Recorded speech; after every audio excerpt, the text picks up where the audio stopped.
El caso del Boulevard Beaumarchais. Un relato de Georges Simenon. Narrado por Sara Mendoza. Pero antes de comenzar, recordaros que mi primer poemario, por cada centímetro de piel que me sobra, está a la venta. Enlaces de compra en la cajita de descripción. Y dicho esto, comenzamos. A las 8 menos 10, cuando Martin, de la Brigada de Intervención Inmediata, abandonó su despacho, se quedó sorprendido al ver el pasillo todavía lleno de periodistas y fotógrafos. Hacía mucho frío y algunos, con el cuello del abrigo subido, comían un bocadillo. ¿Todavía no ha acabado Maigret?, preguntó al paso.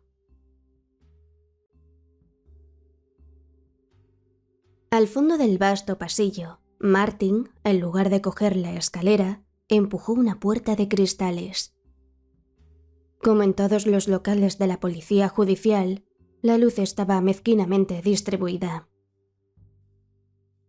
En medio de esta estancia, que era la antesala de la dirección, se daba aires de superioridad un enorme canapé redondo forrado de terciopelo rojo. Un hombre estaba sentado en él, con abrigo, con el sombrero en la cabeza. A algunos pasos, dos inspectores, de pie, fumaban cigarrillos, mientras que el viejo Ujier cenaba en su jaula de cristal. Martin llenaba su pipa. En un cuarto de hora estaría en su casa, cenando en familia. Distraídamente acababa de echar una ojeada hacia aquel lado, porque desde hacía 2 días no se hablaba de otra cosa. ¿Qué tal?, preguntó a media voz a uno de los inspectores.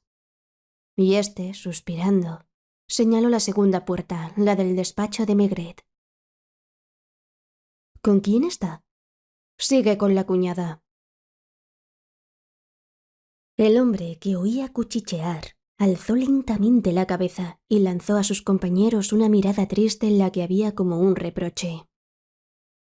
Era un personaje delgado, de mala apariencia, de unos 40 años, tal vez algo menos, de ojos muy ojerosos, de bigotito moreno. Está ahí desde la mañana, susurró el inspector a Martin. En aquel momento la puerta de Maigret se abrió.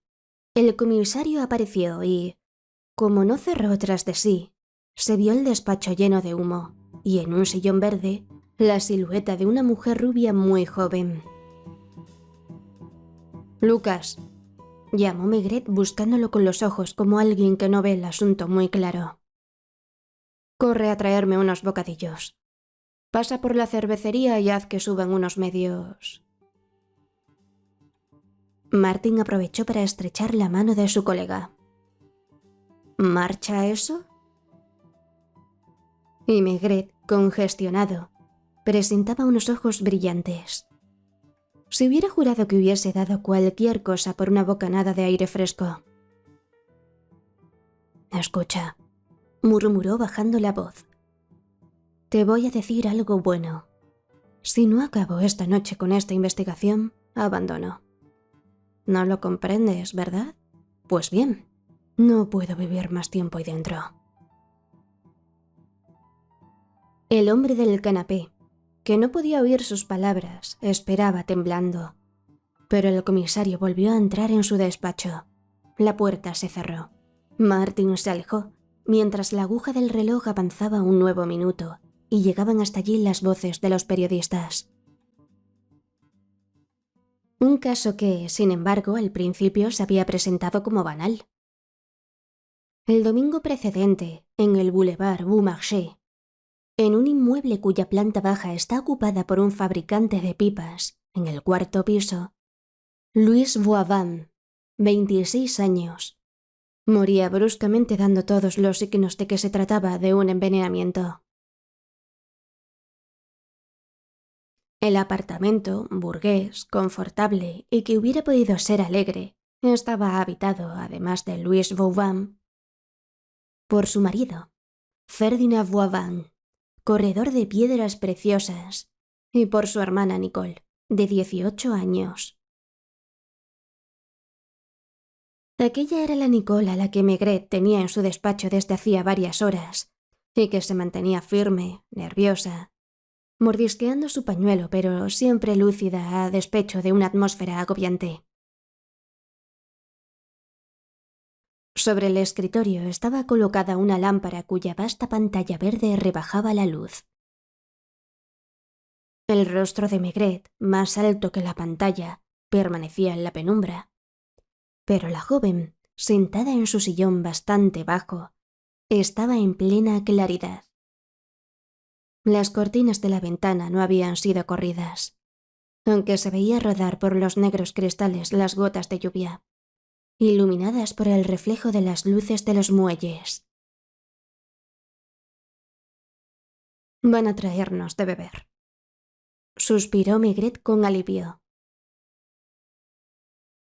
Tenía tanto calor que de buen grado se hubiese quitado el falso cuello y la chaqueta, mientras que su compañera seguía con su abrigo gris, coronada con una gorrita de la misma tela, que le daba un aire más nórdico, ya que tenía los cabellos rubios.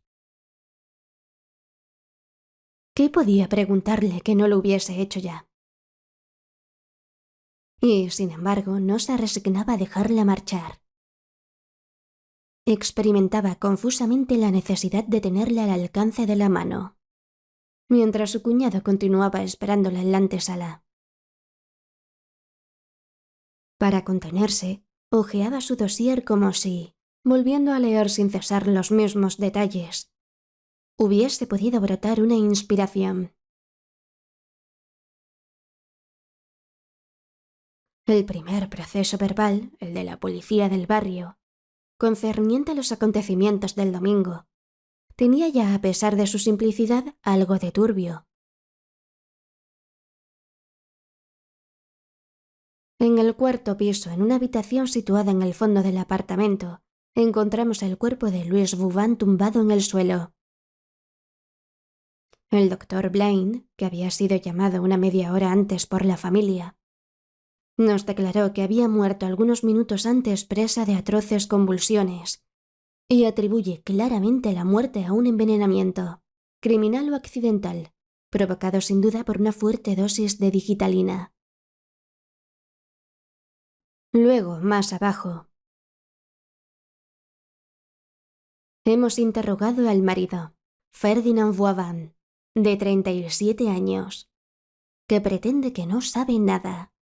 Afirma, sin embargo, que desde hace meses su mujer presta signos de neurastenia.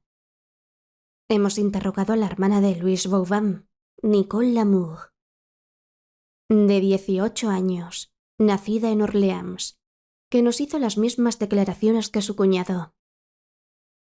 Hemos interrogado al conserje, que afirma que, desde hace bastante tiempo, Louis Vauban, con mal semblante, temía ser envenenada. De hecho, era precisamente el domingo de Todos los Santos. Llovía con una lluvia fría. El aire olía a crisantemos y a incienso de las iglesias, mientras que, hacia el atardecer, el policía de servicio, mojado, con los pies llenos de barro, efectuaba su recorrido por el Boulevard Beaumarchais, en donde la tienda del fabricante de pipas estaba cerrada. Pero esto era lo cotidianamente dramático, la atmósfera de casi todos los casos.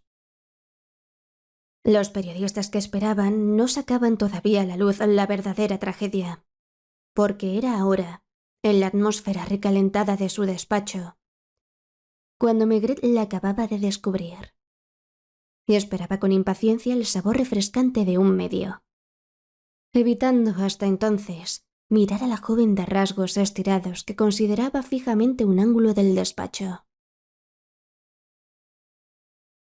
«Entre», gritó. El camarero de la cervecería Dufim traía los medios y los bocadillos, y lanzó una ojeada al cliente de Maigret. ¿Esto va aquí? Sí, ofrézcale al señor que espera en la antesala. Pero Voivam, cuando se quiso darle de comer y de beber, sacudió la cabeza como alguien al que le falta valor. Maigret, de pie, daba grandes mordiscos al bocadillo, mientras que su compañera mordisqueaba el suyo. ¿Cuánto tiempo hacía que estaban casados? 8 años.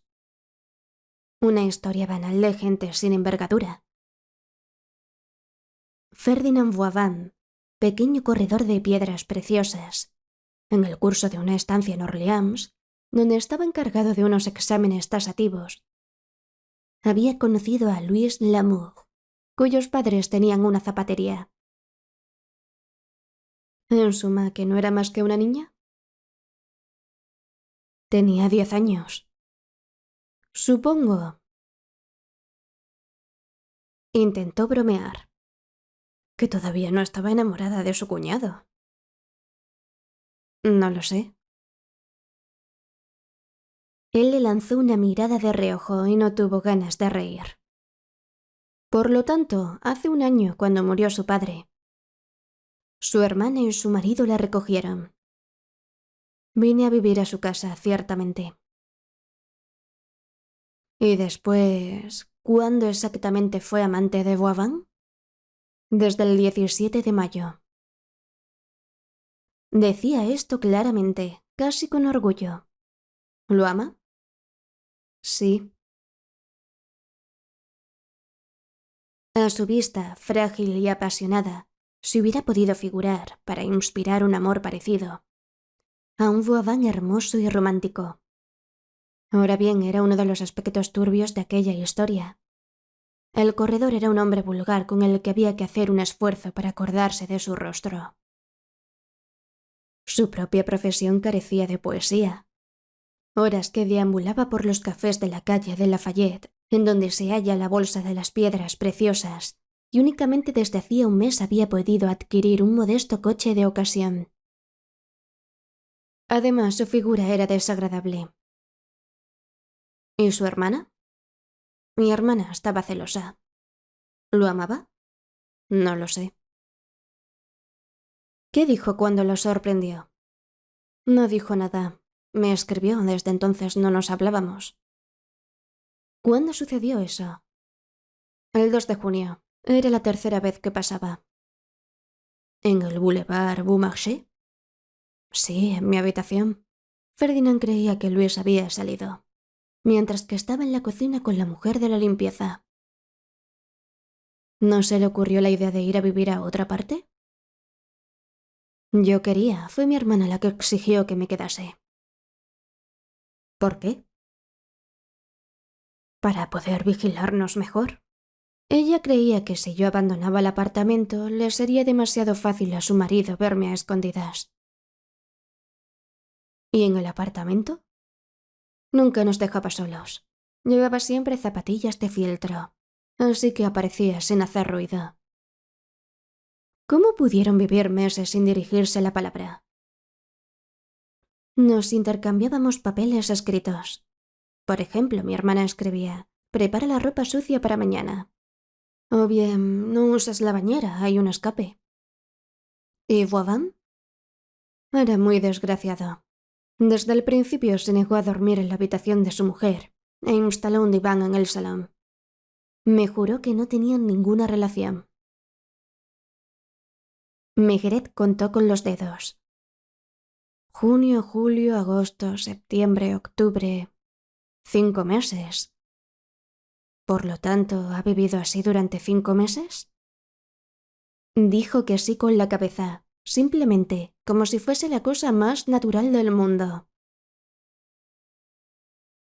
¿No le habló nunca Ferdinand Voivam de desembarazarse de su mujer? Nunca, lo juro. ¿Y nunca le propuso partir con él? No lo conoce. Suspiró sacudiendo la cabeza. Es un hombre honrado, ¿comprende? Lo mismo que en los negocios. Cuando ha firmado un contrato lo cumple cueste lo que cueste. Pregunte a todos con los que ha trabajado. lo que no impide que desde hace varios meses su hermana parecía prever su fin. Escribió 3 cartas a una amiga y en las 3 aparece la cuestión del envenenamiento. Lo sé, mi hermana se volvió como loca, a fuerza de perseguirnos. Casi cada noche empujaba sin hacer ruido la puerta de mi habitación, y en la oscuridad sentía como su mano venía a tocar mi rostro para asegurarse de que estaba en mi cama ahí sola. Una pregunta, ¿desde el 2 de junio no volvió a ver a Voisin a solas? 3 o 4 veces, fuera. Pero mi hermana lo supo. Cada vez nos esperaba a la puerta del hotel. Me seguía por todas partes. Una vez vino a la ciudad en zapatillas porque no había tenido tiempo de ponerse los zapatos. Maigret había visitado el apartamento, que era tan vulgar como el propio Voisin. Imaginaba la vida de los 3 personajes, y le era necesario volver sin cesar a las mismas preguntas. Como los caballitos del tío vivo giran sin cesar en redondo sin encontrar la salida. ¿Sabía que en el botiquín del cuarto de baño había un paquete de bicarbonato? Toda la cuestión estaba allí. Tras la muerte de Louis Voisin, se había registrado el apartamento. No se tardó en encontrar un vaso que había contenido un medicamento. El análisis había demostrado que se trataba de digitalina diluida en un poco de agua. Únicamente que al lado del vaso se hallaba un paquete cuya etiqueta decía bicarbonato de soda. Y este paquete contenía la digitalina, en cantidad suficiente para matar a 100 personas. ¿Qué hizo usted el pasado domingo por la tarde? Lo que todos los domingos.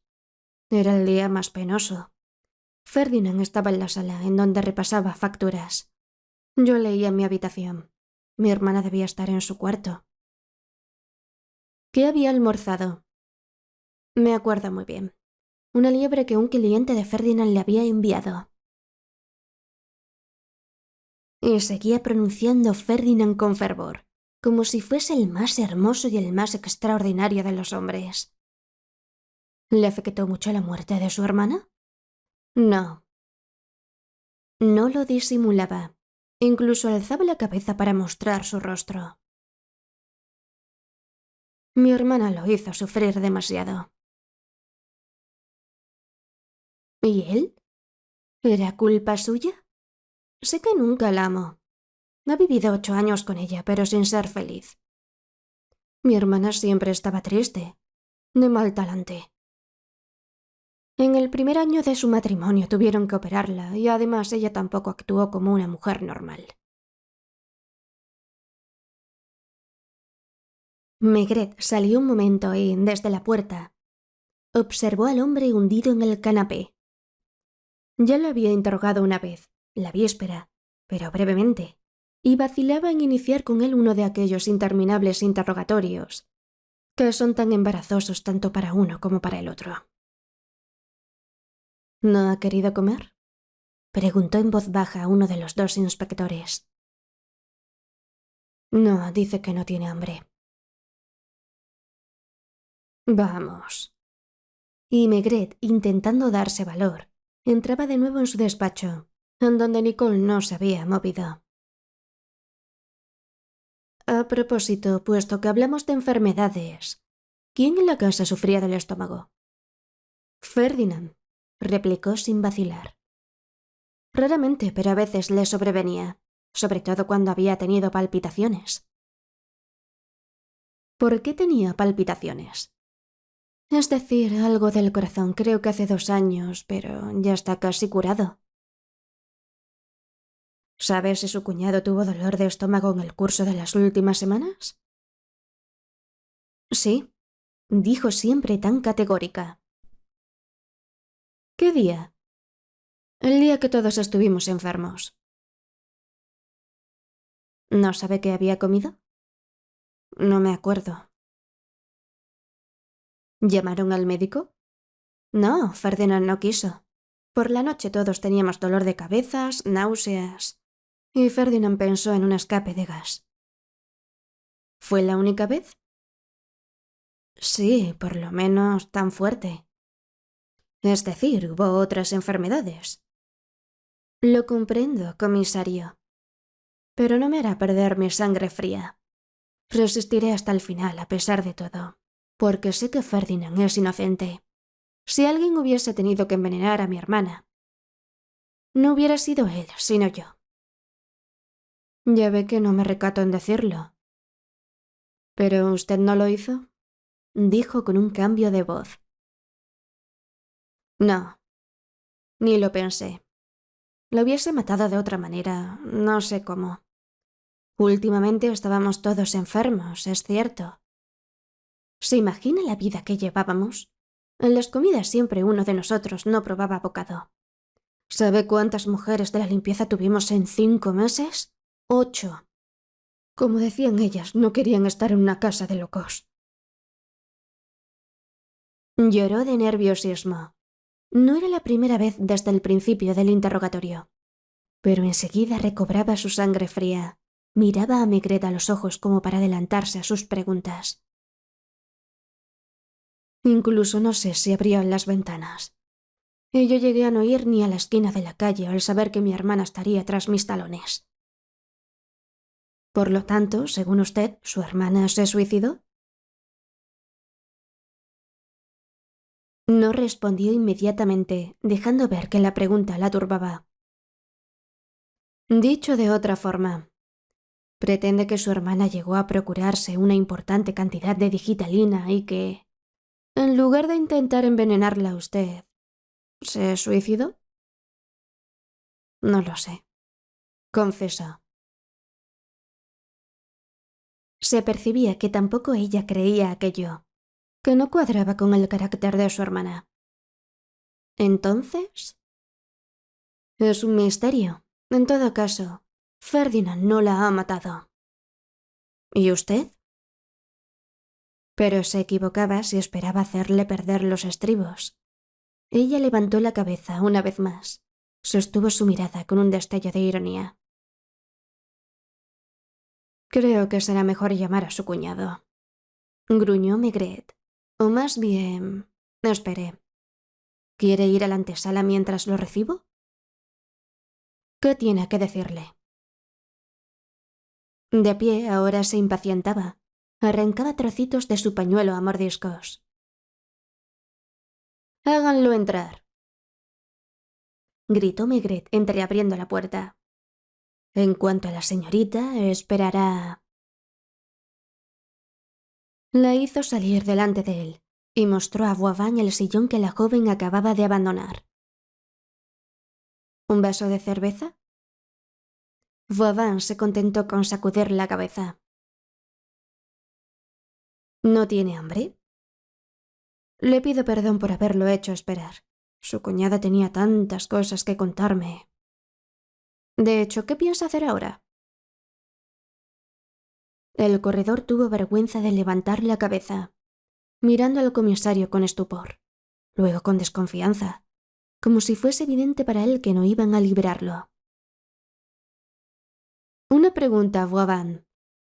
Como supongo que Nicole no podía hablarle cuando quería, a causa de su mujer, le escribía, ¿no? No. ¿Por qué? ¿Enamorada como está? ¿Como lo está usted? Mi mujer hubiese encontrado las cartas. Se pasaba el tiempo registrando el apartamento, mis trajes y hasta mis zapatos. Maigret suspiró. Hubiera pagado algo por ver al amor de Nicole dirigirse hacia algún otro, a cualquiera, pero no hacia aquel hombre mediocre, mediocre en todo, incluso en su desesperación. ¿No hubiera podido encontrar un escondrijo? Le digo que Luis lo hubiese encontrado. El comisario pareció no pensar más en ello. Tanto peor. A propósito, quería preguntarle otra cosa. Cuando usted tuvo trastornos cardíacos... Ferdinand sonrió dolorosamente. No esperaba la pregunta. Entonces, respóndala. Pues bien, sí, me recetaron digitalina, pero ya hace 2 años que no tomo. Lo que no impide que conociese los efectos, ya que tuvieron que prevenirle que en dosis masivas... Créame, comisario, no he matado a mi mujer. Estoy convencido de que tampoco Nicole la ha envenenado. ¿Has sospechado de ella? Claro que no, cálmese. Usted me dice que no ha matado a su mujer. Nicole no la ha matado. Y ahora yo le pregunto algo. Pregunta que le permito no contestar. Escúcheme bien, Vaughan. Conociendo a su mujer como la conocía, celosa como era, capaz de soportar a su hermana en su casa antes que proporcionarle el medio de encontrarse con usted a escondidas. Conociendo a su mujer, digo, ¿se atrevería a sostener que simplemente ha podido entrever la posibilidad de matarse y a la vez dejarles el campo libre a los dos? Reflexioné. No lo sé. Vamos, responda o no lo haga, pero basta de mentiras, Vaughan. Basta de falsas huidas. Los labios del hombre temblaban. Y de repente un olor fétido en la estancia reveló los resultados físicos de su pánico. Maigret, sin decir palabra, fue a abrir la ventana, volvió hacia su escritorio, cargó lentamente su pipa, apuró el poco de cerveza que quedaba. «Lo voy a ayudar, ¿quiere?», dijo con voz dulce. «Supongo que prefiere que no haga pasar a su cuñada». Vaughan lloraba, tal vez más por humillación que por dolor, y Maigret iba y venía hablando y evitando mirarle. Si me equivoco me detiene, pero no creo equivocarme. ¿Va a Amberg de tanto en tanto? Sí. Ya me lo figuraba. A Amberg y a Ámsterdam, en donde se encuentran los principales mercados de diamantes. Allí puedo más fácilmente que en Francia y con menos riesgos procurarse una cierta cantidad de digitalina, lo que explica la inutilidad de nuestras búsquedas en París y alrededores. Tengo sed, gimió Vaughan apretándose la garganta. Estaba tan ridículo que Maigret se sintió avergonzado. Cogió una botella del estante y sirvió un gran vaso al corredor. Usted por naturaleza no es de un temperamento alegre. Se casó con una joven y, desde el primer año de matrimonio, una operación la envejeció de golpe varios años. Usted continuó trabajando sin alegría, meticulosamente, como hace todas las cosas, y en cierto momento le sobrevino una insuficiencia cardíaca. ¿Es así? No era grave. Poco importa. Ahora bien, he aquí que su cuñada se echa a sus brazos, y que de repente descubre usted la juventud y la alegría de vivir. Ama como un loco. Pero siente demasiado respeto por la palabra dada para abandonar a su mujer y rehacer su vida. Es un débil, un cobarde diría incluso. El día que su mujer lo sorprende no reacciona. Me gustaría saber lo que usted hubiese hecho en mi lugar. Poco importa. La vida en el Boulevard Beaumarchais se convierte en un suplicio diario. A cada minuto... Si era incapaz de abandonar a su mujer, todavía lo era más para renunciar a su cuñada. Deténgame si... Es cierto. Usted pertenece al grupo de esos débiles que provocan las catástrofes. Yo me entiendo. Sí, usted es de los que, por miedo a la soledad, son capaces de arrastrar a montones de gentes a la muerte con ellos. Puesto que la vida no era posible, pensó en la muerte de los 3, lo que explicaría la compra de tal cantidad de veneno. ¿Es cierto? ¿Cómo ha podido adivinarlo? Hasta aquí era fácil. Es la muerte de su mujer lo que no me explicaba. Voy a llegar a ello. En primer lugar, confiese que han sido 2 por lo menos los intentos que ha llevado a cabo. Lo que podríamos llamar repeticiones generales, es decir, que puso pequeñas dosis de digitalina en los alimentos, lo que hizo que todos se enfermasen. Quería saber. Eso es, tenía miedo. No estaba decidido a morir. E intentaba hacerlo a pequeñas dosis. Por lo demás, su respuesta a una de mis últimas preguntas me ha hecho ver claro. Su mujer vigilaba sus gestos y hechos. Registraba los menores rincones del apartamento, incluidos sus zapatos. En esas condiciones, ¿dónde poner la digitalina?